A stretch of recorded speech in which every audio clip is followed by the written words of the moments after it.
Recent കണ്ടുപിടിച്ച ഒന്നാണ് നമ്മുടെ ലൈറ്റിനെ ഫ്രീസ് ചെയ്യാൻ പറ്റുന്ന ഒരു ടെക്നോളജി. ഇനി എങ്ങനെയാണ് നമ്മുടെ ലൈറ്റിനെ ഫ്രീസ് ചെയ്യാന്ന് വെച്ച് കഴിഞ്ഞാല് നമ്മുടെ ലൈറ്റും ഒരു സ്പെഷ്യൽ ആയിട്ടുള്ള ഒരു ടൈനി മെറ്റീരിയൽ നമ്മൾ മിക്സ് ചെയ്തിട്ട് ഒരു ഹൈടെക് മിററിംഗ് സിസ്റ്റത്തിലേക്ക് ഇതിനെ ഫോക്കസ് ചെയ്യുന്നു. അപ്പൊ നമുക്ക് ഈ ലൈറ്റിനെ ഫ്രീസ് ചെയ്തുകൊണ്ട് നമുക്ക് ഉപയോഗിക്കാൻ പറ്റും. ഇനി നമ്മുടെ ലോകത്തിലെ തന്നെ ഏറ്റവും സ്പീഡായിട്ട് സഞ്ചരിക്കുന്ന ഒന്നാണ് നമ്മുടെ ലൈറ്റ്.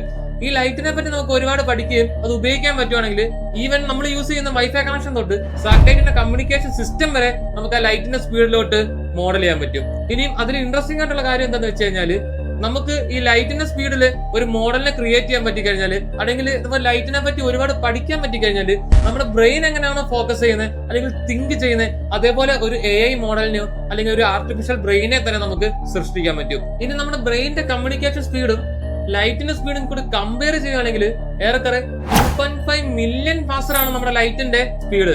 ലൈറ്റിന്റെ സ്പീഡിൽ ഒരു ടെക്നോളജി നമുക്ക് കൊണ്ടുവരാൻ പറ്റുകയാണെങ്കിൽ ഹ്യൂമൻസിന്റെ ബ്രെയിൻ തിങ്ക് ചെയ്യുന്നതിനെക്കാട്ടും ഫാസ്റ്റ് ആയിട്ടും എഫിഷ്യന്റ് ആയിട്ടും നമുക്കൊരു സിസ്റ്റത്തിനെ തന്നെ ബിൽഡ് ചെയ്യാൻ പറ്റും. അതായത് നമ്മുടെ ഹ്യൂമൻസിനെക്കാട്ടും ഇന്റലിജൻസ് ആയിട്ടുള്ള ഒരു സ്പീഷ്യസിനെ നമുക്ക് ക്രിയേറ്റ് ചെയ്യാൻ തന്നെ ഇതും കൊണ്ട് പറ്റിയേക്കാം. അപ്പൊ നിങ്ങളുടെ തോട്ട് എന്താന്ന് വെച്ചാൽ കമന്റ് ബോക്സ് കൊടുക്കുക. അപ്പൊ ഓക്കെ ബൈ മീ എം